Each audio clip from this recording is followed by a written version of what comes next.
சொந்தங்கள் அனைவருக்கும் அன்பார்ந்த வணக்கம். 4/8/2024 இன்றைக்கி வந்து ஆடி அமாவாசை. இந்த அமாவாசை நாளில் முன்னோர்களை வழிபடுறதுக்கான ஒரு முக்கியமான நாள். இந்த அமாவாசை நாளில் வாசலில் கோலம் போடக்கூடாது. முன்னோர்களுக்காக கொஞ்சம் ஒரு கிண்ணத்தில் வெல்லமும் 1 டம்ளர் தண்ணியும் வைங்க. அவங்க முன்னோர்கள் நம்ம வீட்டுக்கு வருவாங்க. அது எறும்புகள் சாப்பிட்டாலும் நமக்கு கர்ம வினைகள் தீரும். வருஷத்தில் 3 அமாவாசை முன்னோர்களுக்கு வழிபாட முக்கியமான அமாவாசையாக சொல்கிறாங்க. எல்லா அமாவாசையிலும் முன்னோர்களை வழிபாடு செய்யலாம். இருந்தாலும் இந்த ஆடி அமாவாசை, அதுக்கப்புறம் புரட்டாசி அமாவாசை, மாலை அமாவாசைன்னு சொல்லுவாங்க, அந்த அமாவாசை, அப்புறம் தை அமாவாசை, இந்த 3 அமாவாசையிலும் முன்னோர்கள் நம் வீட்டுக்கு நம்மளை ஆசீர்வாதம் பண்ணுவாங்க அப்படின்ற ஒரு ஐதீகம் இருக்குது. இந்த ஆடி அமாவாசை புண்ணியபதி காலம் அப்படின்னு சொல்லுவாங்க. இந்த ஆடி அமாவாசையில் நம்ம வீட்டுக்கு வர்ற முன்னோர்கள் புரட்டாசி அமாவாசையில் வரைக்கும் நம்ம வீட்டில் இருப்பாங்க. புரட்டாசி அமாவாசை நம்ம வழிபாடு செஞ்சதுக்கப்புறமா நம்மளுக்கு ஆசி வழங்கிட்டு போவாங்க அப்படின்ற ஒரு ஐதீகம் இருக்குது.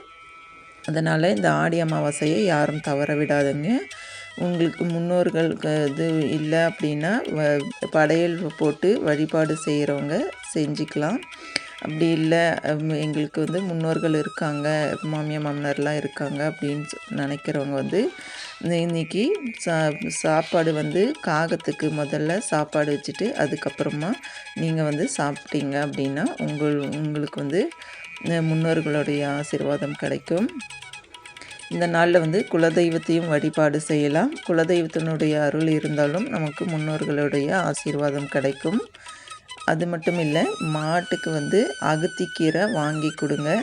அப்படி இல்லை அப்படின்னா பச்சரிசியும் வெல்லமும் கலந்து மாட்டுக்கு சாப்பிட கொடுத்தீங்க அப்படின்னாலும் நமக்கு கர்ம வினைகள் தீரும். நமக்கு முன்னோர்களுடைய கர்ம வினைகள் ஏதாவது இருந்தாலும் படிப்படியாக குறைஞ்சி வரும். முன்னோர்களுக்கு படையல் போடுறவங்க கொஞ்சமாக சாதத்தில் எள் கலந்து அதை அவங்க ஃபோட்டோவுக்கு முன்னாடி வச்சு படைச்சிட்டு அந்த சாதத்தை காகத்துக்கு வைங்க. உங்களுக்கு முன்னோர்களுடைய ஆசீர்வாதம் கிடைக்கும். எங்கள் வீட்டில் எங்கள் மாமனார் மாமியார் எல்லோரும் இருக்காங்க. அதனால் படையல் போடுற இது எங்களுக்கு இல்லை. அதனால் நான் காலையிலே இந்த பிரம்ம முகூர்த்த பூஜை செஞ்சுருக்கிறேன். இந்த பிரம்ம முகூர்த்த நேரத்தில் நான் எங்கள் வீட்டை அவங்க தாத்தா பாட்டி அவங்களாம் நம்ம வீட்டுக்கு வர்ற விதமாக நான் ஒரு டம்ளரில் தண்ணியும் கொஞ்சம் வெல்லமும் வச்சு அவங்க இது வாசலில் கோலம்லாம் போடாமல் நான் இந்த மாதிரி தான் இன்றைக்கி பூஜை செஞ்சுருக்கிறேன். நான் குலதெய்வத்தை வழிபாடு செஞ்சேன். குலதெய்வத்தினுடைய அருள் நமக்கு கிடைச்சாலும் நமக்கு முன்னோர்களுடைய ஆசீர்வாதம் கிடைக்கும்னு சொல்லுவாங்க. நான் பிரசாதமாக அவுள் கேசரி வச்சு நான் வழிபாடு செஞ்சேன். இந்த வீடியோ உங்களுக்கு பிடிச்சிருக்கும்னு நினைக்கிறேன். பிடிச்சிருந்தது அப்படின்னா இந்த சேனலை சப்ஸ்கிரைப் பண்ணி பெல் பட்டன் கிளிக் பண்ணி ஆல்ன்ற ஆப்ஷன் கொடுத்துக்கோங்க. அப்போ தான் நான் போடுற வீடியோ உங்களுக்கு கிடைக்கும்.